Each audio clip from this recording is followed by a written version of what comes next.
ہائے میں مر گیا۔ وہ اپنی کمر پر ہاتھ رکھ کر زمین پر ہی بیٹھ گیا تھا۔ ہائے مجھے مار ڈالا، ظالم لڑکی، تمہارا کچھ نہ بچے، تمہیں ایک معصوم انسان کی بد دعا لگے گی۔ وہ عورتوں کی طرح واویلا مچا رہا تھا جبکہ مریم اپنی کمر پر ہاتھ رکھے غصے سے اس کے چہرے کی طرف دیکھ رہی تھی۔ میرے نوٹس کہاں پر ہیں؟ وہ اس کی آنکھوں میں دیکھتے ہوئے خونخوار لہجے میں بولی تو وہ معصومیت سے آنکھیں ٹمٹماتے ہوئے اس کے چہرے کی طرف دیکھتے ہوئے کہنے لگا، کون سے نوٹس؟ مجھے تو یہاں پر کہیں بھی کوئی نوٹس نظر نہیں آ رہے ہیں۔ وہ اب شاہ رخ خان جیسی ایکٹنگ کرنے کی ناکام کوشش کر رہا تھا۔ اس سے پہلے کہ مریم اپنا بلہ دوبارہ سے اٹھا کر اس کی کمر پر مارتی، وہ ہاتھ جوڑتے ہوئے بولا، معاف کر دو بی بی، غلطی ہو گئی ہے۔ تمہارے وہ نوٹس تو میں نے شہریار کو دے دیے تھے۔ یہ تم کیا کہہ رہے ہو؟ یار قسم سے اس نے مجھے کہا تھا کہ وہ بدلے میں مجھے 5,000 دے گا۔ تو میں نے تمہارے وہ نوٹس بیچ دیے۔ ذلیل انسان، تمہیں اندازہ بھی ہے کہ وہ میں نے کتنی محنت سے بنائے تھے؟ اس سے پہلے کہ وہ اسے دوبارہ سے مارنے کے لیے اس کے پیچھے بھاگتی، وہ کمرے سے باہر نکل گیا تھا۔ تایا جان جو کہ اسی وقت ہی گھر کے اندر داخل ہوئے تھے، وہ ان دونوں کو بچوں کی طرح لڑتے دیکھ کر خفگی سے بولے، کیا ہو رہا ہے یہاں پر؟ تم لوگوں کو کتنی بار سمجھایا ہے کہ بچوں کی طرح مت لڑا کرو، اب تو بڑے ہو جاؤ، 21 اور 20 سال کے ہو چکے ہو تم لوگ، مگر عقل ابھی تک گھٹنوں میں ہی ہے۔ مریم منہ بسورتے ہوئے ان کے پاس جا کر کھڑی ہو گئی اور پھر پھوٹ پھوٹ کر رونے لگی۔ ارے کیا ہوا ہے تمہیں؟ تایا جان بری طرح سے بوکھلا گئے تھے۔ بڑے بابا، آپ کو پتہ ہے کہ میرے پیپر ہونے والے تھے؟ وہ ہچکیاں لیتے ہوئے چھوٹے بچوں کی طرح ان سے سوال کر رہی تھی۔ ہاں میرے بچے، مجھے پتا ہے۔ کیا ہوا ہے؟ کیا پیپرز کی تیاری نہیں ہے؟ اگر تم کہو تو میں تمہارے لیے ٹیوٹر رکھوا لیتا ہوں۔ میں تو تمہیں پہلے ہی کہتا تھا۔ وہ فوراً ہی اسے مشورے دینے لگے تھے جبکہ عمیر برے برے منہ بنا رہا تھا۔ اسے اپنا انجام بھی قریب آتا ہوا نظر آ رہا تھا۔ اس سے پہلے کہ وہ وہاں سے کھسکنے کی کوشش کرتا، مریم نے اس کی طرف اشارہ کر دیا۔ بابا جان، اس ذلیل انسان نے میرے نوٹس 5,000 میں اپنے دوست کو بیچ دیے ہیں۔ آپ کو اندازہ نہیں ہے کہ وہ میں نے کتنی محنت سے بنائے تھے، میری 4 راتیں لگی تھیں۔ عمیر ادھر آؤ، انہوں نے گرجدار آواز میں کہا تو وہ اپنی جگہ پر اچھل ہی پڑا اور کینہ توز نظروں سے اپنے سے 1 سال چھوٹی کزن کو دیکھنے لگا، جو اب بڑے آرام سے سائٹ پر جا کر کھڑی ہو گئی تھی۔ یہ بات سچ تھی کہ مریم کے پاس ان نوٹس کی کاپی پڑی ہوئی تھی، مگر اس کے باوجود بھی وہ کسی کو یہ اجازت نہیں دیتی تھی کہ کوئی اس کے نوٹس اس کی اجازت کے بغیر پیسوں کے عوض کسی اور کے حوالے کر دے اور بدلے میں اسے 1 پھوٹی کوڑی بھی نہ دے۔ بابا جان، آپ کو تو پتا ہے کہ شہریار غریب سا بچہ ہے۔ جھوٹ بول رہا ہے بڑے بابا، وہ غریب بچہ نہیں ہے۔ اگر غریب ہوتا تو 5,000 کیسے دیتا؟ فراڈ کر رہا ہے یہ بھی آپ کے ساتھ۔ اس کو بولیں کہ اس سے میرے نوٹس واپس لائے ورنہ میں فیل ہو جاؤں گی۔ وہ دوبارہ سے اپنے چہرے پر معصومیت کے تاثرات سجاتے ہوئے بولی۔ عمیر غصے سے اپنے دانت پیسنے لگا تھا۔ اس کا بس نہیں چل رہا تھا کہ وہ اس لڑکی کو اٹھا کر کسی ایسی جگہ پر پھینکے جہاں سے اس کی واپسی ہمیشہ ہمیشہ کے لیے ناممکن ہو جائے، مگر فی الحال اسے اپنے آپ پر قابو رکھنا تھا۔ وہ بابا کے سامنے اپنا صبر نہیں کھونا چاہتا تھا، اس لیے سر جھکاتے ہوئے شرمندہ لہجے میں بولا، ٹھیک ہے بابا جان، میں اس کو اس کے نوٹس واپس لا دوں گا، معاف کر دیں، غلطی ہو گئی ہے، دوبارہ ایسی حرکت نہیں کروں گا۔ یہ تو تھا اس کا معافی نامہ جس کو جنید صاحب نے کسی خاطر میں نہ لیا اور اپنا حکم سناتے ہوئے کہنے لگے، اگلے 1 ہفتے تک تمہیں 1 پھوٹی کوڑی بھی نہیں ملے گی، اگلا پورا ہفتہ تم اپنے اخراجات خود ہی اٹھاؤ گے۔ بابا جان، یہ آپ کیا کہہ رہے ہیں؟ میں تو بالکل کنگال ہوں، وہ اپنی جگہ ٹٹولتے ہوئے بولا، مگر تب تک وہ اپنے کمرے میں جا چکے تھے۔ اس سے پہلے وہ اسے یہ بھی کہہ چکے تھے، تم کل ہی اس کے نوٹس اس کو لا کر دو گے۔ جنگلی بلی، تم کس قدر ڈھیٹ لڑکی ہو اور کس قدر چالاک بھی ہو، تمہیں یہ آج پتہ چلا ہے۔ وہ اپنے بال ہوا میں لہراتے ہوئے کہنے لگی، مجھے تو یہ بچپن سے ہی پتہ تھا۔ یہ کہہ کر وہ مسکراتی ہوئی اپنے کمرے کی طرف بڑھ گئی تھی، جبکہ وہ دانت پیس کر رہ گیا تھا۔ اس کے ساتھ میں وہ حشر کروں گا کہ یہ میرا نام سن کر بھی پناہ مانگا کرے گی۔ شام کے وقت اس نے اپنی بڑی بہن سے 5,000 ادھار لیے اور جا کر شہریار کو دیے، مگر شہریار بھی اپنے نام کا ایک تھا، اس نے اس کو سود سمیت لے کر واپس کیے تھے، یعنی 5,000 کے بدلے اس نے 7,000 لیا تھا۔ عمیر کو الٹا نقصان ہو گیا تھا، یعنی 2,000 اس کو اپنی جیب سے نکال کر دینا پڑا تھا۔ ہم لوگ گاؤں واپس جا رہے ہیں، رات کے وقت سب کزن آپس میں بیٹھے باتیں کر رہے تھے۔ مریم بھی اپنی کزنوں کے ساتھ مل کر لڈو کھیل رہی تھی جب تایا جان کی آواز سن کر سب لوگ ہی حیران رہ گئے اور بے چینی سے ان کے چہرے کی طرف دیکھنے لگے۔ بابا جان، گاؤں میں کیا رکھا ہوا ہے؟ عمیر نے لاپرواہی سے کہا۔ نالائق انسان، وہاں پر ہماری زمینیں ہیں جن سے ہر سال ہی ایک موٹی رقم ہمیں وصول ہوتی ہے، اور وہاں پر ہماری بہت بڑی حویلی بھی ہے۔ ہمارے وہاں سے آنے کے بعد خان اس علاقے کے سردار بن گئے ہیں، اور مجھ سے اب یہ کسی بھی صورت برداشت نہیں ہو رہا ہے۔ مجھے اپنی سرداری واپس چاہیے۔ واو تایا جان، اگر یہ ہو گیا تو ہمارے تو مزے ہو جائیں گے۔ میں یونیورسٹی میں جا کر سب لوگوں کو بتاؤں گی کہ میں سردار کی بھتیجی ہوں۔ مریم پرجوش انداز میں مسکراتے ہوئے بولی۔ چودھری زمان نے اس کو غصے سے گھورا۔ بے وقوف لڑکی، ہمارے حصے میں صرف سرداری نہیں بلکہ دشمنی بھی آئے گی۔ کیا مطلب ہے بھائی؟ میں آپ کی بات سمجھی نہیں ہوں۔ تمہیں سمجھنے کی ضرورت بھی نہیں۔ بہتر یہ ہے کہ اپنے کام سے کام رکھو اور اپنے اس چھوٹے سے دماغ کو زیادہ حرکت بھی نہ دیا کرو۔ اس کی عزت افسائی پر باقی کزن بھی مسکراہٹ دبانے کی کوششوں میں ہلکان ہونے لگے تھے، جبکہ وہ دل ہی دل میں زمان صاحب کو بددعائیں دے رہی تھی۔ اللہ کرے ان کو گنجی بیوی ملے۔ بس مزہ آ گیا۔ تمہیں کتنی بار کہا ہے کہ اپنی چونچ کو سنبھال کر رکھا کرو، ہر بار ہی بول کر اپنا نقصان کرتی ہو۔ وہ سمجھ نہیں پائی تھی کہ عمیر نے اس کا ساتھ دیا ہے یا پھر اسے ذلیل کیا ہے، وہ بس اس کو گھور کر رہ گئی۔ جنید صاحب اپنے بڑے بیٹے زمان کے ساتھ اسٹڈی روم میں چلے گئے تھے اور اس بارے میں مزید وہیں بیٹھ کر ڈسکس کرنا تھا، کیونکہ چھوٹے بچوں سے تو وہ مشورہ لے نہیں سکتے تھے، جبکہ باقی سب کزنس اب باہر محفل جما کر بیٹھے ہوئے تھے۔ جب مریم شہر آئی تھی تب اس کی عمر صرف 5 سال تھی۔ باقی اس کے کزن بھی اسی ایج کے ہی تھے۔ وہ حویلی میں سب سے چھوٹی تھی اور سب سے لاڈلی بھی۔ پھر اس سے بڑا عمیر تھا۔ مریم کے والد ایک سرکاری آفیسر تھے اور کچھ ہی عرصہ پہلے ایک مشن میں وہ شہید ہو گئے تھے، جبکہ اس کی ماما ہاؤس وائف تھی۔ وہ اپنے تایا جان کے ساتھ ہی رہتی تھی۔ ان کے تایا جان نے ان کا بہت ساتھ دیا تھا، اس کو کبھی بھی باپ کی کمی محسوس نہیں ہونے دی تھی، ہمیشہ ہی اسے اہمیت دیتے تھے، اپنے بچوں سے بڑھ کر اس سے محبت کرتے تھے۔ یہی وجہ تھی کہ وہ ان کے ساتھ حد سے زیادہ اٹیچڈ تھی۔ مجھے تو پتا چلا ہے کہ وہاں پر خانوں کے ساتھ ہماری برسوں سے دشمنی چلی آ رہی ہے، اور پھر اسی دشمنی کو ہی ختم کرنے کے لیے ہم یہاں شہر چلے آئے تھے۔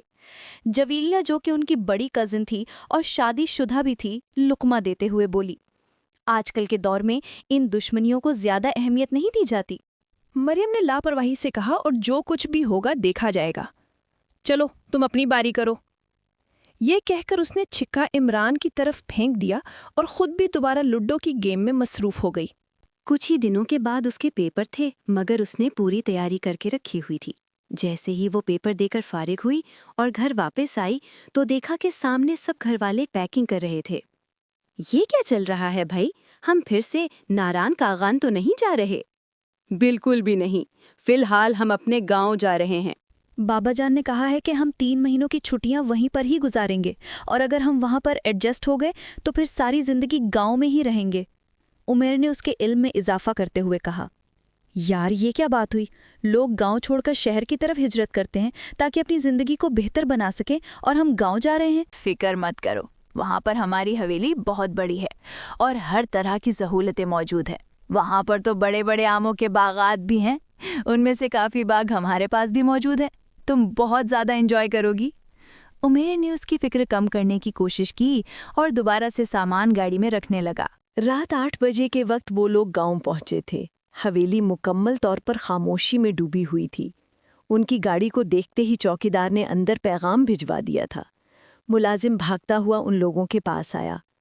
مریم کے سب سے چھوٹے چچا، جو کہ ملک سے باہر ہوتے تھے، وہ اکثر ہی گاؤں حویلی میں رہنے کے لیے آتے تھے۔ جب وہ وہاں پر پہنچے تو ان کو وہاں دیکھ کر اسے خوشگوار سی حیرت ہوئی۔ اس کے چچا جان نے 2 شادیاں کی ہوئی تھیں۔ ان کا سب سے بڑا بیٹا مریم کی ہی عمر کا تھا اور اس کے ساتھ مریم کی کافی بنتی تھی۔ مجھے تو لگ رہا ہے کہ اس بار کوئی بڑا فیصلہ ہونے والا ہے۔ بابا جان اس وقت مجھے بہت سیریس لگ رہے ہیں۔ عمیر کی بات سن کر پورا کمرہ ایک بار پھر سے ہنسی سے گونج اٹھا تھا۔ چلو، جو کچھ بھی ہوگا دیکھا جائے گا۔ میرے بابا اس بار الیکشن میں کھڑے ہو رہے ہیں، اور تمہیں پتا ہے کہ ان کے مقابلے میں کون کھڑا ہوگا؟ وہ آنکھیں بڑی بڑی کر کے سسپینس پھیلاتے ہوئے بولا۔ کون کھڑا ہوگا؟ مریم نے اسے معصومیت سے پوچھا۔ مسٹر باسم خانزادہ، واو، اب یہ انسان کون ہے؟ نام سے تو مجھے کوئی بہت سی بڑی پرسنالٹی معلوم ہو رہا ہے۔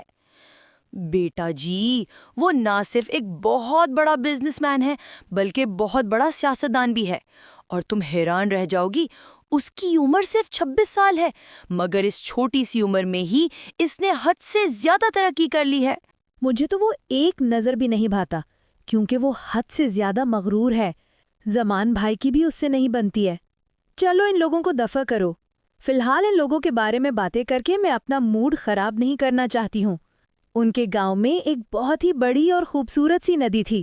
چاند کے 14ویں رات مریم مسلسل جویریہ کے کان کھا رہی تھی۔ یار چلو نا میرے ساتھ تھوڑی دیر کے لیے ہی ندی کے نالے چلیں گے۔ یار میں نے سنا ہے کہ وہاں کا منظر بہت ہی خوبصورت ہوتا ہے۔ میری بہن منظر کے ساتھ ساتھ وہاں پر چڑیلیں بھی ہوتی ہیں۔ میں اس عمر میں کسی چڑیل کو اپنے پلے نہیں باندھنا چاہتی ہوں۔ میرے پاس پہلے ہی چھوٹی سی چڑیل موجود ہے، جویریہ نے اپنے پہلو میں سوئی ہوئی اپنی چھوٹی بیٹی کو گھورتے ہوئے کہا، جو اس وقت تو ایک بہت معصوم اور پیاری پری لگ رہی تھی، لیکن جب وہ جاگتی تھی اور روتی تھی تو کسی چڑیل سے کم نہیں لگتی تھی۔ اگر تم میرے ساتھ نہیں جاؤ گی تو میں خود ہی وہاں پر چلی جاؤں گی۔ اس نے کمر پر بازو رکھتے ہوئے دھمکی آمیز انداز میں کہا، اپنے زمان بھائی کو جانتی ہو نا؟ اگر ان کو بھنک بھی پڑ گئی تو وہ تمہاری ٹانگیں توڑ کر تمہیں ہمیشہ ہمیشہ کے لیے گھر پر بٹھا لیں گے۔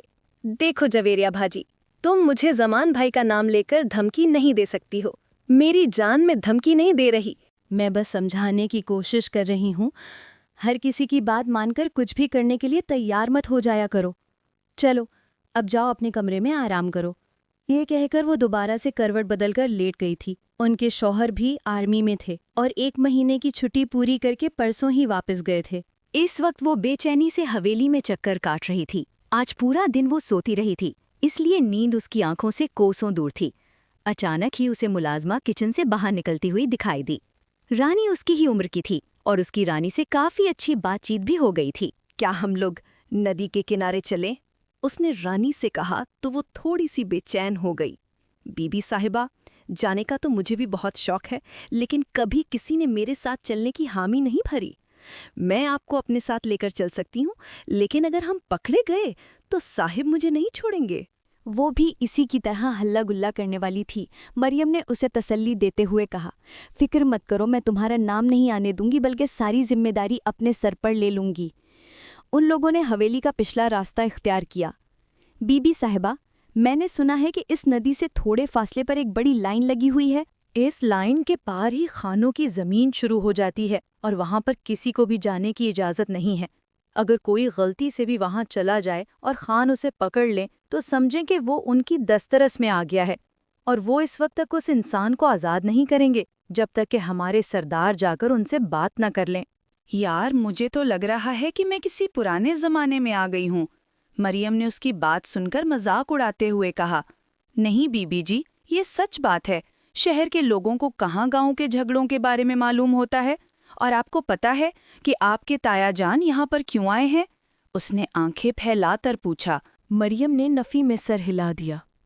وہ یہاں پر اپنا بدلہ لینے کے لیے آئے ہیں۔ کس طرح کا بدلہ؟ سردار باسم خانزادہ کے والد کے ساتھ ان کی پرانی دشمنی تھی اور وہ چاہتے ہیں کہ اس بار وہ الیکشن جیت کر پورے گاؤں پر قبضہ کر لیں اور سردار باسم خانزادہ کے والد پر اپنی مرضی مسلط کر دیں۔ وہ ان کو اپنا تابع بنانا چاہتے ہیں، مگر سردار باسم خانزادہ کے بہت سے چاہنے والے ہو گئے ہیں۔ وہ بہت ہی اچھے دل کے مالک ہیں، لوگوں کی مدد کرتے ہیں اور ہر کسی کے کام آتے ہیں۔ خیر، مجھے نہ تو سردار باسم خانزادہ کی ذات میں کوئی دلچسپی ہے اور نہ ہی مجھے یہ کہانی پسند آئی ہے۔ کوئی اور بات کرو، وہ لاپرواہی سے بولی۔ دونوں ندی کنارے پہنچ گئے تھے۔ اگر حویلی کا کوئی شخص اسے اس وقت یہاں دیکھ لیتا تو ضرور اس کی ذہنی حالت پر شک کرتا۔ وہ خاموشی سے ندی سے تھوڑے فاصلے پر بیٹھ گئی اور چاند کا عکس ندی میں دیکھنے لگی۔ مجھے ہمیشہ سے ہی قدرتی مناظر بہت پسند ہے، وہ مسحور کن انداز میں بولی۔ اندھیرا ہونے کی وجہ سے وہ لوگ اس بات کی طرف توجہ ہی نہیں دے پائے تھے کہ وہ ریڈ لائن کراس کر کے دوسرے علاقے میں پہنچ گئے ہیں۔ وہ گاؤں بھی 2 حصوں میں بٹا ہوا تھا اور کوئی بھی بغیر اجازت کے دوسرے حصے میں نہیں جا سکتا تھا۔ ابھی جو الیکشن ہونے تھے انہوں نے اسی چیز کا ہی فیصلہ کرنا تھا کہ کون پورے گاؤں کا سردار بنے گا۔ تھوڑی دیر وہاں پر بیٹھنے کے بعد اس نے چہل قدمی کرنے کا فیصلہ کیا۔ وہ اپنی جگہ سے اٹھی لیکن جیسے ہی پلٹی اس کا سر کسی مضبوط چیز سے ٹکرا گیا۔ مار ڈالا مجھے، یہ کیا بدتمیزی ہے؟ تمہاری آنکھیں ہیں یا بٹن؟ تمہیں ٹھیک طرح سے نظر نہیں آتا کیا؟ یہ کہہ کر اس نے جیسے ہی نگاہیں اٹھائیں تو نگاہیں پلٹنا ہی بھول گئیں۔ بلا شبہ وہ انسان بہت ہی خوبصورت تھا۔ اس نے کوئی شک نہیں تھا کہ وہ کسی ریاست کا شہزادہ معلوم ہوتا تھا۔ 6 فٹ سے نکلتا ہوا قد، نیلے رنگ کی آنکھیں جو چاند کی چاندنی میں چمک رہی تھی، ماتھے پر پڑے ہوئے بال جبکہ چہرے پر پھیلی ہوئی داڑھی۔ وہ بہت غصے میں نظر آ رہا تھا۔ تم کون ہو اور یہاں پر کیا کر رہی ہو؟ اس کی بات کا جواب دیے بغیر باسم خان زادہ نے غصے سے پوچھا۔ رانی باسم خان زادہ کو پہچان چکی تھی، اس لیے جلدی سے کہنے لگی، یہ میری کزن ہے، شہر سے یہاں پر آئی ہے، میرے ماموں کی بیٹی ہے۔ یہ چاہتی تھی کہ ہم لوگ ندی جا کر دیکھیں، مگر صاحب جی معاف کر دیں، غلطی ہو گئی ہے، ہم لوگوں کو یہ لائن کراس نہیں کرنی چاہیے تھی، اندھیرے کی وجہ سے کچھ نظر ہی نہیں آیا۔ کیا تم مجھے جانتی ہو؟ باسم خان زادے نے رانی کو غور سے دیکھتے ہوئے کہا۔ اسے لگ رہا تھا کہ اس نے یہ لڑکی پہلے دیکھ رکھی ہے، مگر اسے یاد نہیں آ رہا تھا۔ اگر یاد آ جاتا تو وہ دونوں بری طرح سے پھنس جاتیں۔ جی صاحب جی، آپ کو کون نہیں جانتا، آپ تو بہت ہی نرم دل ہیں، دوسروں کے کام آتے ہیں اور ہر کسی کی مدد کرتے ہیں۔ زیادہ مکھن لگانے کی ضرورت نہیں ہے، دونوں یہاں سے اپنے گھر جاؤ۔ یہ کہہ کر اس نے نگاہیں چڑا لی اور وہاں سے پلٹ گیا۔ رانی نے اس کا ہاتھ پکڑا، اسے کھینچتے ہوئے اپنے ساتھ لے کر گئی۔ تم نے اس انسان سے جھوٹ کیوں بولا؟ مریم نے رانی سے غصے سے پوچھا۔ اگر ان کو بتا دیتی کہ آپ سردار جنید کی بھتیجی ہیں تو وہ آپ کو کبھی بھی آزاد نہ کرتے۔ وہ تو شکر تھا کہ آپ کے بولنے سے پہلے میں ہی بول پڑی۔ رانی اب گہرے گہرے سانس لے رہی تھی۔ ویسے آپس کی ایک بات بتاؤں، تمہارا وہ صاحب بہت خوبصورت ہے، کہیں آپ کو وہ پسند تو نہیں آ گیا؟ رانی نے آنکھیں چھوٹی چھوٹی کر کے شرارت بھرے انداز میں پوچھا تو وہ کھل کر مسکرا دی۔ ایسا ہو بھی سکتا ہے، سنبھل کے کام لیجیے گا میڈم صاحبہ، کیونکہ آپ ایک ایسے خواب دیکھنے کے لیے تیار ہو رہی ہیں جن کی تعبیر کبھی بھی ممکن نہیں ہو سکتی۔ مت بھولیں کہ اس انسان سے آپ کے تایا جان شدید نفرت کرتے ہیں۔ اگر ان کو بھنک بھی پڑ گئی تو وہ آپ کو جان سے مار دیں گے۔ یہ سن کر مریم تھوڑی سی پریشان ہو گئی تھی، مگر پھر اس نے اپنے دل کو سنبھالا اور خاموشی سے رانی کے ساتھ ہی حویلی کے اندر داخل ہو گئی۔ باسم خانزادہ جب سے اپنے ڈیرے پر واپس آیا تھا بہت گمسم تھا۔ دراب خانزادہ سے رہا نہیں گیا، اس لیے پوچھ بیٹھا، کیا ہو گیا ہے یار، کیوں عاشقوں کی طرح سوگ ڈال کر بیٹھا ہوا ہے؟ اس کی بات سن کر باسم خانزادہ بری طرح سے بدمزہ ہوا۔ اگر شکل اچھی نہ ہو تو انسان کو بات ہی اچھی کر لینی چاہیے۔ یہ کہہ کر وہ اٹھا اور دوبارہ سے سر جھکا کر بیٹھ گیا۔ مجھے تمہاری حالت ٹھیک نہیں لگ رہی ہے۔ جب سے تم واپس آئے ہو تم کچھ پریشان نظر آ رہے ہو، بلکہ پریشان نہیں، تم مجھے کھوئے کھوئے لگ رہے ہو۔ کہیں دوسرے گاؤں کی عورت کو اپنا دل تو نہیں دے بیٹھے؟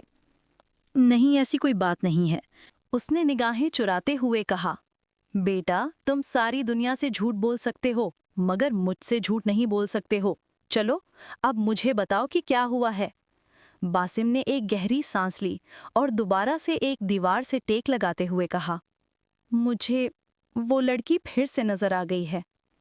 اب کی بار اس کے لبوں پر مسکراہٹ تھی۔ کس لڑکی کی بات کر رہے ہو؟ وہی لڑکی جس کو آج سے 2 سال پہلے میں نے دیکھا تھا اور جس کو دیکھتے ہی پہلی نظر میں اس کا دیوانہ ہو گیا تھا۔ آج تک اس کا چہرہ میری نظروں سے نہیں ہٹا اور آج میں نے اس کو دوبارہ سے دیکھ لیا۔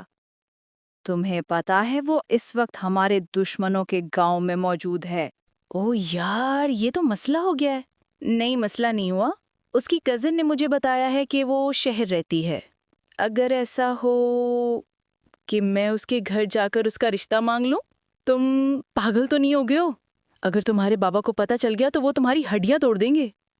نہیں، اپنے بابا کو میں سنبھال لوں گا۔ تم ان کو نہیں سنبھال سکتے ہو، تم جانتے ہو کہ وہ اس چیز کی کبھی بھی اجازت نہیں دیں گے۔ انہوں نے پہلے دن تمہیں سمجھا دیا تھا کہ تم جس سے چاہے محبت کا اظہار کرو، جس کے ساتھ چاہے ٹائم پاس کرو، لیکن شادی تمہاری خاندانی لڑکی سے ہی ہوگی اور وہ لڑکی اپنے ہی خاندان کی ہوگی۔